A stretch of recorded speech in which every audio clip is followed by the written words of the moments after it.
మూడో కొలత ఇది 50 అడుగులు, ఇది 29 అడుగులు అనుకోండి. 29 అడుగులు 50 అడుగులు 79 అడుగులు. ఈ 79 అడుగుల్ని 4 చేత హెచ్చిస్తే 316. 79 × 4 316. 316ని 3 చేత భాగిస్తే 3 105లు 315. 316లో నుండి 315 తీసేస్తే శేషం 1. అంటే ఆ విధంగా వచ్చేటట్లుగా ఏం చేయాలప్పుడు? ఒకవేళ 25 అడుగులే ఉంది, మనకు శేషం 1 రావట్లేదు, 3, 2 వస్తుంది, 4 వస్తుంది. దక్షిణాగ్నేయాన్ని తగ్గించండి, కొంచెం లోపలికనండి, ఎక్కువ అనొద్దు.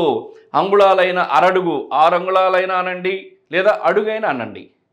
లేదు ఉత్తర వాయువ్యాన్ని లోపలికనండి, ఉత్తర వాయువ్యాన్ని లోపలికనండి, లేదా దక్షిణ ఆగ్నేయాన్ని లోపలికనండి. నైరుతి మూలమట్టానికి కలపండి. నైరుతి మూలమట్టానికి కలిపి దక్షిణ ఆగ్నేయం కొంచెం లోపలికనండి, ఉత్తర వాయువ్యం కొంచెం లోపలికనండి. అప్పుడేమవుతుంది? నైరుతి కట్టడవుతుంది, ఆగ్నేయం తగ్గుతుంది, వాయువ్యం పెరుగుతుంది, తద్వారా ఈశాన్యం పెరుగుతుంది. వాయువ్యం తగ్గుతుంది, ఆగ్నేయం తగ్గుతుంది, ఈశాన్యం పెరుగుతుంది.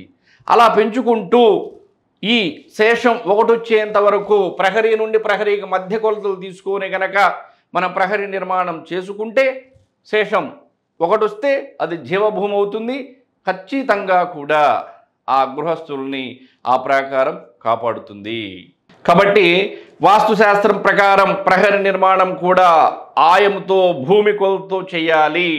ఆ విధంగా మనం చేసినప్పుడే మనకి రావాల్సినటువంటి మంచి కానీ, లేదా మనకి రావాల్సినటువంటి విజయాలు కానివ్వండి, లేదా మనకి జరగాల్సినటువంటి మంచి జరగడానికి అవకాశం ఉంది.